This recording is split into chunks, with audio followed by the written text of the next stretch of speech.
धौलेश्वर महादेव मंदिर भगवान शिव का प्राचीन एवं ऐतिहासिक मंदिर है जो गुजरात में गांधीनगर के पास छोटे से गांव रांदेशन में साबरमती नदी के तट पर स्थित है। धौलेश्वर महादेव का महत्व महान संत महर्षि वेदव्यास द्वारा लिखित विभिन्न पुराणों में वर्णित है और इसे गुजरात का काशी माना जाता है। यह भी माना जाता है कि यदि कोई भक्त काशी नहीं जा सकता है तो इस स्थान पर आने और साबरमती नदी में स्नान करने पर उसे वही पुण्य प्राप्त होता है। माना जाता है कि पहले सुरेश्वर इंद्र और असुरेश्वर नमूची दोनों ने बिना हथियार उठाए एक दूसरे को हराने की कसम खाई थी। उसके बाद आकाशवाणी से प्रेरित होकर इंद्रदेव ने समुद्री जाग हाथ में लेकर नमूची का वध कर दिया, जिससे उन्हें ब्रह्म हत्या का पाप लग गया। उन्होंने गुरु बृहस्पति से इसका उपाय पूछा और बृहस्पति की सलाह पर उन्होंने साबरमती के तट पर इस इंद्रगाम तीर्थ, जिसे इंद्रोड़ा कहा जाता है, वहां इंद्रदेव ने एक स्थान बनवाया। यहाँ स्नान करने मात्र से ही वह ब्रह्म हत्या के पाप से मुक्त हो गए और उनकी क्रांति पूर्णिमा के चंद्रमा की तरह धवल हो गई। इसीलिए इंद्रदेव ने उस स्थान पर धवलेश्वर यानी धौलेश्वर की स्थापना की और यह शिवलिंग इंद्रदेव द्वारा प्रतिष्ठित होने की वजह से इंद्रेश्वर महादेव के नाम से जाना जाने लगा। धौलेश्वर महादेव की महत्वता एवं इतिहास महर्षि वेदव्यास द्वारा पद्म पुराण उत्तर क्रिया खंड में वर्णित है, जो पूना पेशवा के समय का है।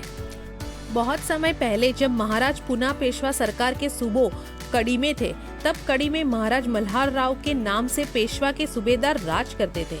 एक समय चोरों ने राजा के अस्तबल से घोड़े चुरा लिए और भागने की तैयारी में थे। तभी राजा के सिपाहियों ने उन्हें देख लिया और उनका पीछा किया। चोर घोड़े लेकर भाग रहे थे। जब चोर साबरमती नदी के किनारे आए तो उन्होंने देखा कि नदी हर तरफ बह रही है।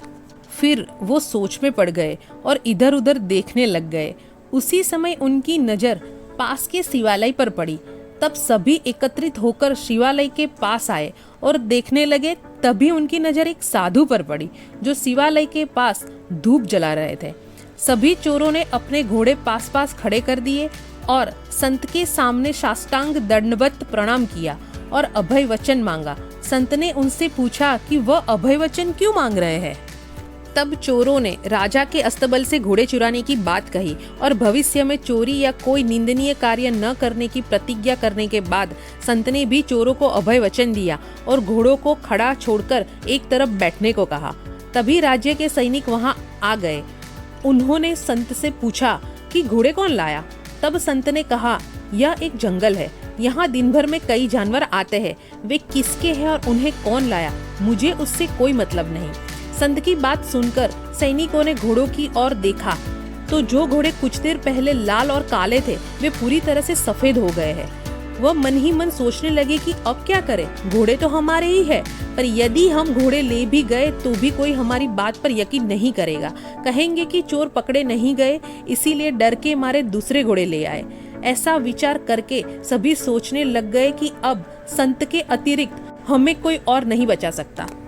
तो सभी संत से विनती करने लगे कि हे महाराज, ये घोड़े हमारे ही है, लेकिन रंग बदल जाने के कारण कोई विश्वास नहीं करेगा और मल्हार राव साहब हम सभी को सजा देंगे।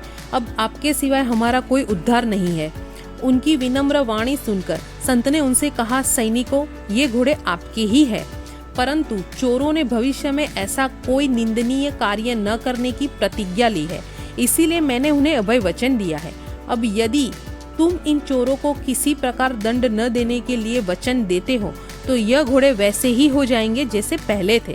संत की बातें सुनकर सिपाहियों ने सिर हिलाया और पीछे मुड़कर देखा तो वह घोड़े पहले जैसे हो गए।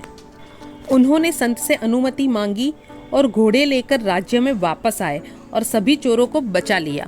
सैनिकों ने राजा को सारी घटना के बारे में बताया। तब मल्हार राव ने भी इंद्रेश्वर महादेव और संत के दर्शन की इच्छा व्यक्त की। अगले दिन राजा मल्हार राव यहाँ साबरमती नदी में स्नान करने आए। इंद्रेश्वर महादेव के दर्शन किए, संत को प्रणाम किया और वर्षासन बांधा, जिसमें उन्होंने राज्य और उनकी शाही विरासत जब तक रहे तब तक 16 रुपए और 10 आने का वार्षिक वर्षासन देने का फैसला किया और धौलेश्वर महादेव का नाम उनकी पुस्तक में वर्णित किया। क्योंकि घोड़े गोरे होने के कारण धौलेश्वर नाम रखा गया। तब से इंद्रेश्वर महादेव धौलेश्वर के नाम से प्रसिद्ध हुआ और इसी नाम से वह नियमित रूप से भक्तों की मनोकामना पूरी करते हैं। इस इतिहास वाले संत जी का नाम महाराज श्री इच्छापुरु जी महाराज था। उनकी समाधि भी इस मंदिर की परिसर में स्थित है। मंदिर परिसर में अनुष्ठानों के लिए यज्ञशाला, गौशाला, संत निवास, पार्किंग सुविधा और साबरमती नदी के शांत और प्राकृतिक वातावरण में छोटा बगीचा आदि शामिल है। महाशिवरात्रि पर बड़े मेले का आयोजन किया जाता है, जब भगवान शिव के हजारों भक्त यहाँ आते हैं।